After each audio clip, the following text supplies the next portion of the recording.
Hi students, welcome back to the Physics for All YouTube channel. In part of the 2 mark session series, today I am going to explain you about third unit, which is known as Dielectric and Magnetic Materials. In this unit, we have 2 chapters. The first chapter is Dielectric Materials and the next chapter is Magnetic Materials. First we will discuss about the dielectric materials, then we will go for the magnetic materials in the same session. Please watch this video completely without any skipping. These questions are already asked in the previous university examinations, so go through this information carefully, and if you are having any doubts, ask me in the form of comments. So coming to the first question, define dielectric polarization. So dielectric polarization is defined as, in the case of electricity, now consider a dielectric material which contains a number of atoms. Now if we can apply an electric field to this dielectric material, then what happens? Due to the applied electric field, inside of each and every atom, it contains positive charge of the nucleus surrounded by the number of orbits which are containing different electrons in the different orbits. If you can apply electric field on this atom inside of the dielectric material, then we will observe separation of positive charge of the nucleus and negative charge of all electrons is observed. This phenomenon is known as dielectric polarization. Now coming to the second question, dielectric dipole or simply electric dipole, and another question is dipole moment. Due to the dielectric polarization, we are observing the separation of two equal and opposite charges, into some finite distance. Whenever these two charges are separated by some finite distance, then these two poles are commonly called as electric dipole. Whenever electric dipole is observed due to the applied electric field between the dipoles, we can observe the dipole moment. So how can we define dipole moment? The product of magnitude of the charge and distance between the two charged particles is known as dipole moment. Now another definition is define an electronic polarization. Basically polarization is classified into 4 categories. They are electronic polarization, ionic polarization, orientation polarization and space charge polarization. Now we will discuss all these definitions one by one. When an electric field is applied to given dielectric material, then we will observe the separation of positive charge of the nucleus and negative charge of the electron cloud, and this phenomenon is known as dielectric polarization. It causes dielectric electronic polarizability. It is also called as dielectric polarization, or it is also known as electronic polarization. Whatever we are writing in the above, same definition can be applicable in the case of electronic polarization also. Now coming to the another question, that is define ionic polarization. When an electric field is applied to ionic material, then inside of the ionic material we will observe positive ions and negative ions. Due to the applied electric field, the positive ions move in the direction of the applied electric field, and whereas the negative ions are moving in the opposite direction. The splitting of positive and negative ions in the opposite direction, which will observe the formation of ionic dipoles. This phenomenon is known as ionic polarization. It causes ionic polarizability. In general, ionic polarization is observed in the case of ionic solids. Now coming to the another definition, that is orientation polarization. Now this orientation polarization is observed in some dielectric material where there is a formation of permanent electric dipoles. If you can apply electric field to the some dielectrics, then what happened inside of that dielectric material, there all dipoles come into proper alignment. Whenever all dipoles are come into proper alignment, then such polarization is called as orientation polarization. Now generally this orientation polarization is observed in the case of material where permanent dipoles are observed, that is in the case of polar molecules. Then another most important question, this question number of times asked in the university examinations. Among these question, there are several definitions are labeled. The very first one is dielectric constant. The first one is dielectric constant. Now how can we define dielectric constant? It is defined as permittivity of the, it is defined as a ratio of permittivity of the medium to the permittivity of free space. That ratio is called as dielectric constant.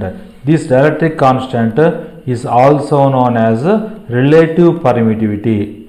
This is also called as relative permittivity. This is denoted by epsilon suffix r. So epsilon r is equal to epsilon divided by epsilon naught, where epsilon is a permittivity of the medium and epsilon naught is a permittivity of the free space. This dielectric constant do not have any units. Then this definition can be defined in another way. Now in this equation D is equal D proportional to alpha, remove the proportionality, D is equal to epsilon into E, where epsilon is a constant. That constant is called as dielectric constant or relative permittivity or permittivity of the medium. So D is equal, in the case of free space, we can apply D is equal to epsilon naught into E. Now another definition, dielectric susceptibility. Now this dielectric susceptibility is used to know how much effectively or how fast the given dielectric becomes polarized. That can be understood by using the term dielectric susceptibility. Now this is the definition of dielectric susceptibility. Now in equation point of view, how we can write here? So P bar proportional to capital E, P bar proportional to capital E, where P bar is a polarization vector. Now remove the proportionality constant, we will get P bar is equal to chi E into E, where chi E is a constant called as electric susceptibility. Coming to the another definition, dielectric permittivity. Dielectric permittivity usually denoted by epsilon r. It is also called as permittivity of the medium. Now the ratio or the product of relative permittivity and the permittivity of free space is called as permittivity of the medium, or it is also known as dielectric permittivity. Okay. Now next definition is dielectric flux density. Now the amount of electric flux passing through unit area in a given medium gives electric flux density. This is in equation point of view, D is equal to epsilon into capital E. In this equation, D is a electric flux density and epsilon is a permittivity of the medium and capital E is a applied electric field. Go through these definitions carefully in order to get 2 marks correctly in the examination.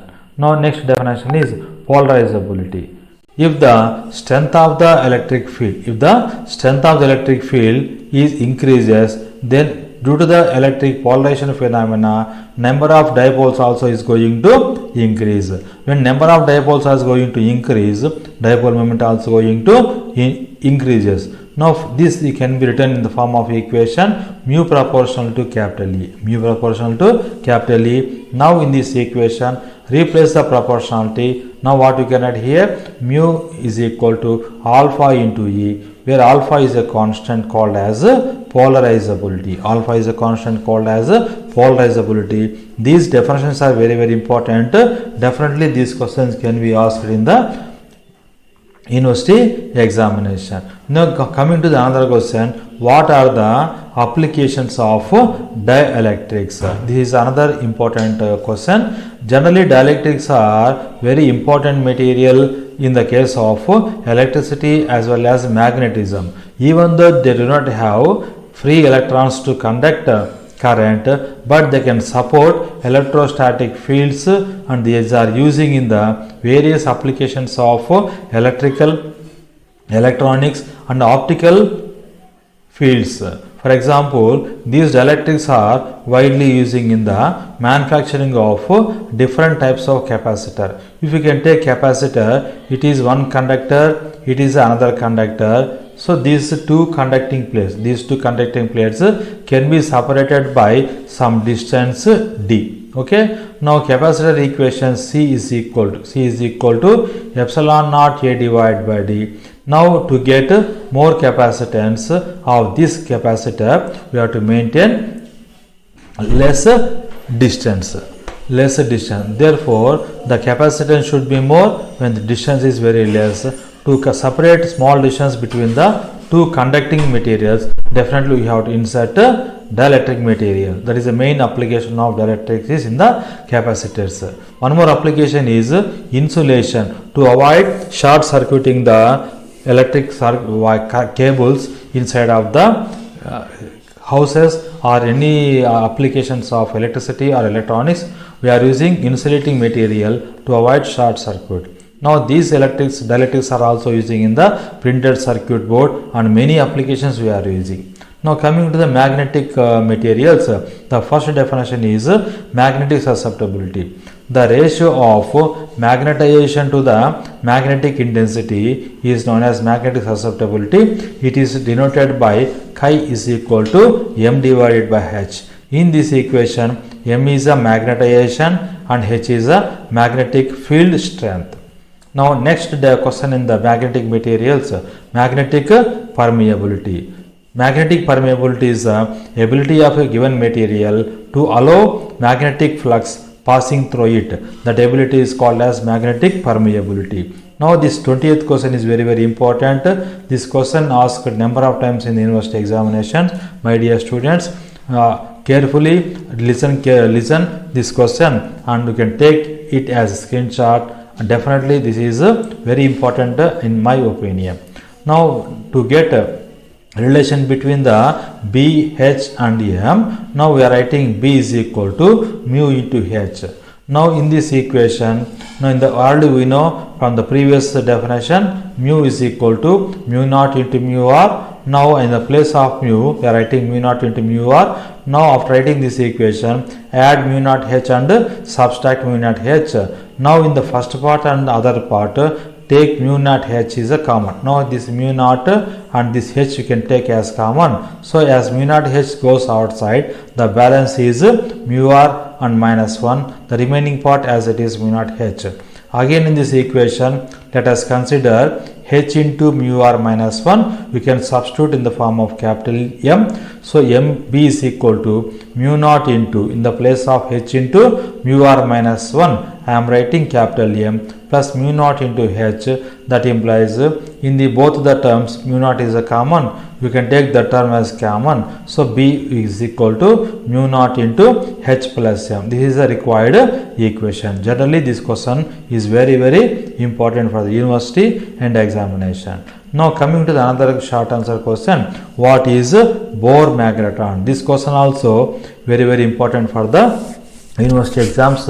What is Bohr magneton? Generally Bohr magneton is a unit. It is a unit. This unit is used to measure magnetic moment of the electron inside of the atoms. That is known as Bohr magneton. Bohr magneton is equal to mu suffix B is equal to EH divided by 4 pi m. By substituting electron charge, Planck's constant and mass of the electron, one Bohr magneton can be obtained 9.24 into 10 power minus 24 ampere meter square.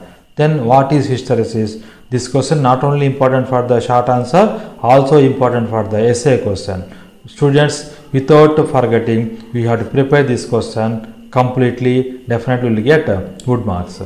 Then what is hysteresis? The phenomenon of lagging of magnetic induction behind the magnetic intensity in the form of a graph, that is called as a hysteresis or magnetic and magnetic BH curve. Then next question is, what are the soft magnetic material? Depending on the hysteresis area or depending on the hysteresis curve of the given magnetic materials are classified into two categories. Number one is soft magnetic material and number two hard magnetic material. So soft magnetic material, how can we define? The magnetic material which can easily magnetize and demagnetize, such material is called as soft magnetic material. And coming to the hard magnetic material, the material which is hard to magnetize and demagnetize, such materials are called as hard. Now this is print mistake, there it should be hard, it is called as hard magnetic material. Now coming to the last two more questions are here, please carefully watching. Now without skipping, see this video completely. Now what are the applications of soft magnetic material? Generally soft magnetic materials are using in the electrical equipments such as cores of the transformer, and they are also using in the motors, sensors and relay circuits. They are also used in the microwave ovens. Now coming to the applications of hard magnetic material, they are using in the manufacturing of permanent magnets. They are used in the measuring devices like such as voltmeters, ammeters and DC meters and so on. Now finally one more application is, these are using in the speedometers in the automobile. These are the main applications of the hard magnets and soft magnets. My dear students, go through all these questions carefully and you can take it as screenshot and prepare well for the upcoming university examination. In the upcoming session, I will discuss about the second unit, that is X-ray diffraction and crystallography. Then I will come back to the unit number 1. After the 2 marks questions, then I will discuss about the essay, very important question. In order to get regular updates, please subscribe my channel and click the bell icon for getting regular updates. Please share this channel to your friends whoever need